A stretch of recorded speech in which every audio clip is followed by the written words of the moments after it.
CBI के पास credible scientific evidence हैं, गवाह हैं कि यह गैंगरेप था और बहुत ही ब्रूटली मर्डर किया गया था। अब कहां छिप गए हैं वो लोग जो कह रहे थे गैंगरेप हुआ ही नहीं।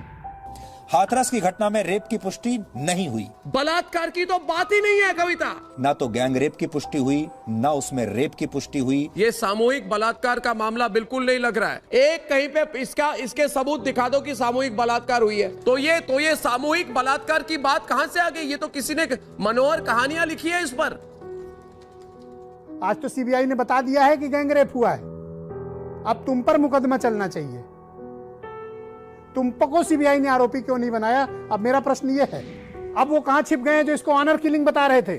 जितना मैं समझ पा रही हूँ वो ये कि संदीप की लड़की से दोस्ती थी, वो ये कि संदीप और लड़की की दोस्ती से ऐतराज था लड़की के परिवार वालों को, और वो ये कि इसी वजह से लड़की की पिटाई लड़की की माँ और भाई ने की, जो वजह बनी लड़की की मौत की। ये पहलू आरोपी की तरफ से खुद सामने रख दिया गया है। बाकायदा पुलिस को चिट्ठी लिखकर आरोपी ने ये हॉरर किलिंग वाला एंगल सामने रख दिया है। जो नैरेटिव फ्लोट किए गए, सोचिए कादम्बिनी की अक्यूज्ड जेल से लेटर लिखता है एसपी हाथरस को, वो लेटर एसपी हाथरस के पास पहुंचने से पहले मीडिया के पास पहुंच जाता है, जिसमें अक्यूज कह रहे हैं मैंने नहीं मारा है, वो पीड़िता के भाई ने मारा है। वो लेटर अक्यूज लिखता है और वो मीडिया पर पहले आ जाता है। कैसे कॉल रिकॉर्ड जो अक्यूज की और जो पीड़िता के भाई की कॉल रिकॉर्ड्स कैसे मीडिया में सामने आ जाती है, और उस पर आज तक अभिषेक ऑन रिकॉर्ड आकर के पुलिस ने नहीं कहा कि ये कॉल रिकॉर्ड कहां से आई, वो मीडिया को जारी कर दी जाती हैं पीछे।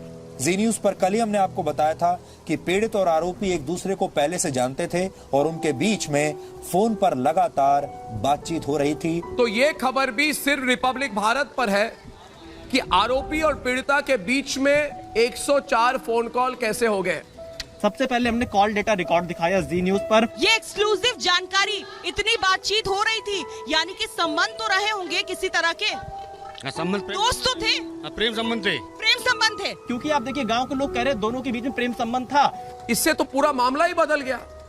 एक गरीब दलित परिवार की बेटी के साथ इस प्रकार की घटना बहनों भाइयों ये हैरान करती है, ये विचलित करती है, ये बताती है कि समाज में जघन्यता किस प्रकार की भरी हुई है। और उससे भी घटिया बात, इस प्रकरण को लेकर जिस प्रकार के चारित्रिक हनन की कोशिश गुड़िया के साथ हुई, वो उससे बड़ी निर्लज्जता किसी सभ्य समाज के लिए हो नहीं सकती है।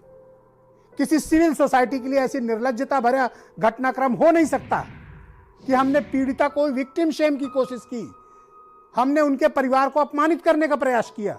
परिवार को तो भड़काया गया, फिर उस एजेंडे को आगे बढ़ाया गया। वहां फोन करके पीड़ित परिवार को सिखाया जा रहा था कि आपको क्या कहना है।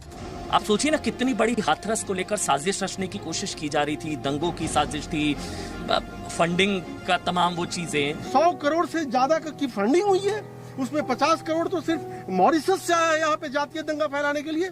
सोचिए कि इस देश में गैंगरेप पीड़िता जिसका मर्डर हुआ हो, जिनके पास खाने के लाले हों, उनको बताया गया कि उनको करोड़ों की फंडिंग हुई है।